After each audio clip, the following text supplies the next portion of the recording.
اعوذ باللہ من الشیطان الرجیم بسم اللہ الرحمن الرحیم۔ ہم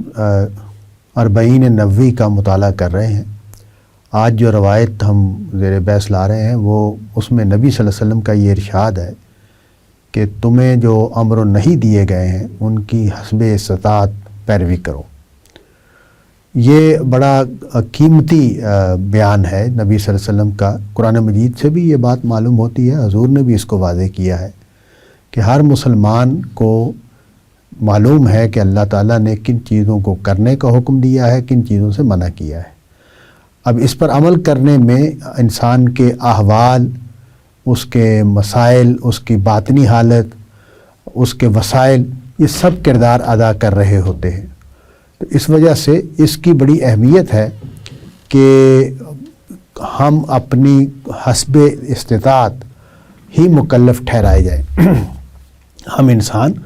اللہ تعالیٰ کی جو حکم ہے ان کے اوپر جیسے کہ ان کا حق ہے، یہ اس کا شعور تو رکھتے ہیں، لیکن اس پر پورے اترنے میں ہمیں مشکلات پیش آتی ہیں۔ تو یہ مراد نہیں ہے کہ عذرات اور بہانے بنا کر اپنے عمل کو کم کیا جائے یا اس میں کوالٹی کو کمپرومائز کیا جائے، لیکن یہ بات ایک طرح سے تسلی کا مضمون بن جاتی ہے کہ ہمیں جو استطاعت دی گئی ہے، جتنی ہمیں طاقت حاصل ہے، ہم اتنی حکموں پر اسی طریقے سے عمل کرنے کی کوشش کریں جتنی ہماری طاقت ہے، جتنی ہماری ہمت ہے۔ اور اس میں یہ بات بھی پیش نظر رہنی چاہیے کہ مستطاعت کا مطلب یہ نہیں ہے کہ میں عذر اور بہانے ڈھونڈوں۔ اس کا مطلب یہ ہے کہ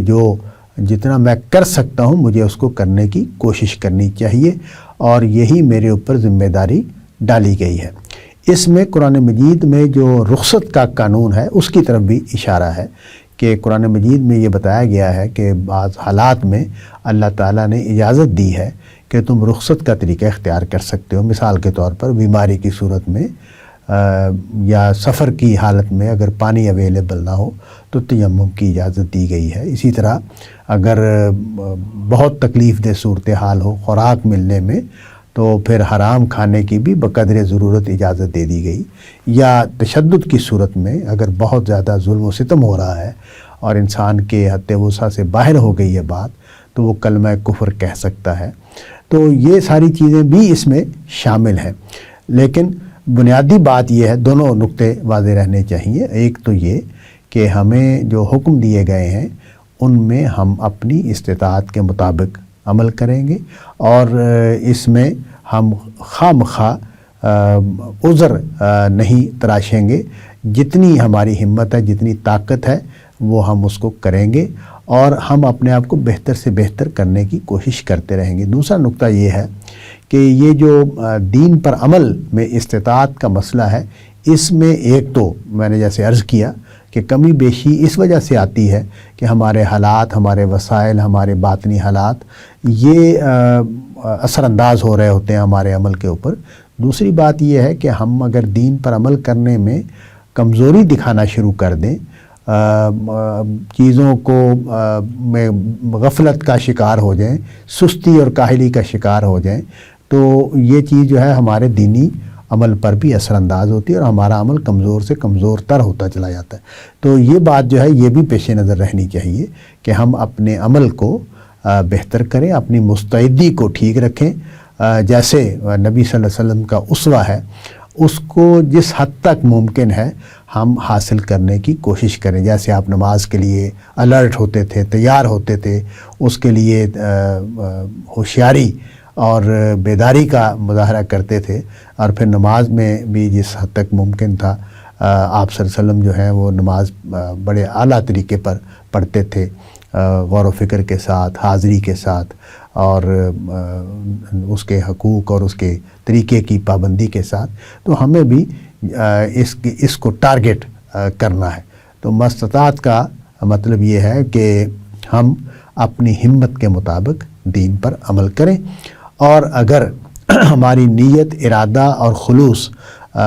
اسی رخ پر تھا تو ہونے والی کوتاہیوں پر، جیسے کہ قرآن مجید میں بیان ہوا ہے، اس پر معافی بھی مل جائے گی، اس لیے کہ ہم اپنی نیت اور ارادے میں خلوص پر تھے اور ہم نے اپنی صحیح کی حد تک کوشش کی ہے، کوشش جاری رکھتے ہیں، اور لیکن اس میں کوتاہیاں اور کمیاں ہوتی ہیں تو یہ معافی ملنے کا امکان ہے۔ اس میں دوسرا نقطہ یہ ہے کہ پیغمبر صلی اللہ علیہ وسلم جو ہیں ان کی جو مقام ہے وہ بھی بیان ہوا ہے یہاں۔ حضور صلی اللہ علیہ وسلم اللہ تعالیٰ کے رسول ہیں، اور جب ہم یہ بات مان لیتے ہیں کہ نبی صلی اللہ علیہ وسلم نے یہ جو اعلان کیا ہے کہ میرے اوپر خدا کا کلام اترا ہے اور مجھے رسول مقرر کیا گیا ہے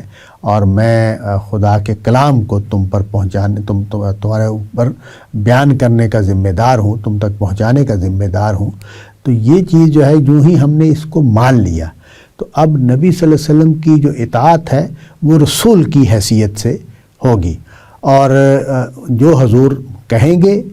جو فرمائیں گے بطور دین، وہ ہمارے لیے دین بن جائے گا، وہ دین کا حکم بن جائے گا، اور زندگی کے دوسرے معاملات میں بھی نبی صلی اللہ علیہ وسلم اگر کوئی حکم دے دیں تو اس کی پیروی کی جائے گی، کیونکہ ان کو ہم نے اللہ کا رسول مان لیا ہے۔ لیکن لوگوں کے ذہنوں میں سوالات پیدا ہوتے ہیں، لوگ تفصیلات جاننا چاہتے ہیں،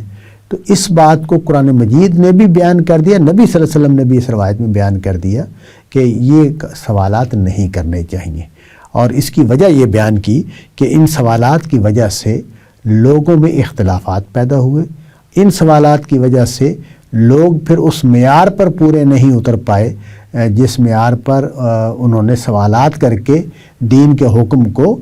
معین کر لیا تھا، تو وہ پھر ظاہر ان کے لیے اس پر عمل کرنا مشکل ترین ہو گیا، اور وہ اس کی وجہ سے وہ ہلاکت کا یعنی اللہ تعالیٰ کے غضب کا ان کو سامنا کرنا پڑا۔ قرآن مجید نے اس بات کو بیان کر دیا سورہ بقرہ میں، ایک واقعہ بیان کر کے یہود کا، کہ اللہ تعالیٰ نے حضرت موسیٰ کی زبان سے ان کو حکم دیا گیا کہ ایک گائے ذبح کرو۔ جو ہی یہ کہا گیا کہ ایک گائے ذبح کرو تو اس کا مطلب یہ تھا کہ وہ ایک مناسب گائے لے کر ذبح کر دیں، لیکن انہوں نے سوالات کرنے شروع کر دیے کہ وہ گائے متعین کی جائے جس گائے کو ہم کرنا چاہتے ہیں، رنگ کا سوال اٹھا دیا، اس کی عمر کا سوال اٹھا دیا، اس کے استعمال کا سوال اٹھا دیا وغیرہ، تو وہ متعین ہوتی چلی گئی، اور اس کے لیے ان کو قرآن مجید نے جو بہترین گائے تھی ان کے پاس اویلیبل اس کو معین کر دیا، تو ظاہر ہے وہ پھر ان کے لیے مشکل حکم بن گیا، اور انہوں نے کر تو دیا لیکن قرآن مجید نے تبصرہ کر دیا کہ اصل مسئلہ یہ تھا کہ وہ اس کو کرنا نہیں چاہ رہے تھے۔ تو یہ بات جو ہے، یہ بات ہمارے ہاں اس کی بڑی اہمیت ہے، اس پر بڑے اصرار کی ضرورت ہے کہ ہمارے علماء نے اسی طرح کے سوالات کے جواب دے دے کر دین کے احکام کو اتنا